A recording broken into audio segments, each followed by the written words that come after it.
భారత్లో పెహల్గాం ఉగ్రదాడి తర్వాత పాకిస్తాన్తో క్రికెట్ సహా అన్ని సంబంధాలను తెంచుకుంటూ వస్తుంది. అయితే అంతర్జాతీయ వేదికలపై బహుళ దేశాలు ఆడే టోర్నీలో మాత్రం పాకిస్తాన్తో తప్పనిసరి పరిస్థితులలో ఆడుతున్నప్పటికీ ప్రత్యర్థి ఆటగాళ్లకు సాంప్రదాయంగా ఇచ్చే షేక్ హ్యాండ్ మాత్రం ఇవ్వడం లేదు ఇండియా. దీనిపై ఇప్పటికే ప్రపంచ క్రికెట్లో చర్చ జరుగుతుంది. ఈ నేపథ్యంలో Pakistan cricket board chief, Asia cricket council chief, Pakistan మంత్రి స్పందిస్తూ కీలక వ్యాఖ్యలు చేశాడు. భారత ఆటగాళ్లు మాతో షేక్ హ్యాండ్ చేసుకోకూడదనుకుంటే మాకు కూడా అలా చేయాలనే ప్రత్యేక కోరిక ఏం లేదని తేల్చి చెప్పేశారు. ఏం జరిగినా అది భారతదేశంతో సమానంగా జరుగుతుందన్నాడు. దాని మీద చూస్తారంటూ వ్యాఖ్యానించారు. బీసీసీఐ పాకిస్తాన్ ఆటగాళ్లకు నో హ్యాండ్ షేక్ విధానం కొనసాగిస్తే తాము కూడా అదే పని చేస్తామని పీసీబీ చీఫ్ మొహసిన్ నఖ్వీ తెలిపాడు.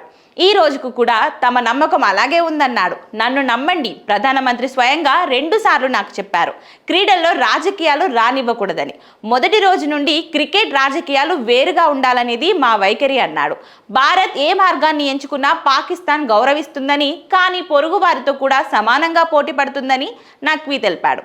ఇక ఈ ఏడాది పెహల్గాం ఉగ్రదాడి తర్వాత భారత్ ఆడిన 3 ఆసియా కప్ టోర్నీలను మన కెప్టెన్ పాకిస్తాన్ కెప్టెన్లతో చేయి కలిపేందుకు నిరాకరించారు. బీసీసీఐ ఆదేశాల మేరకు ఇలా భారత కెప్టెన్లు పాకిస్తాన్ కెప్టెన్కు హ్యాండ్ షేక్ ఇవ్వకుండా దూరంగా ఉంటున్నారు. పెహల్గాం మృతులకు నివాళిగా ఇలా చేస్తున్నట్లు ఇప్పటికే బీసీసీఐతో పాటు భారత జట్ల కెప్టెన్లు కూడా చెబుతున్నారు.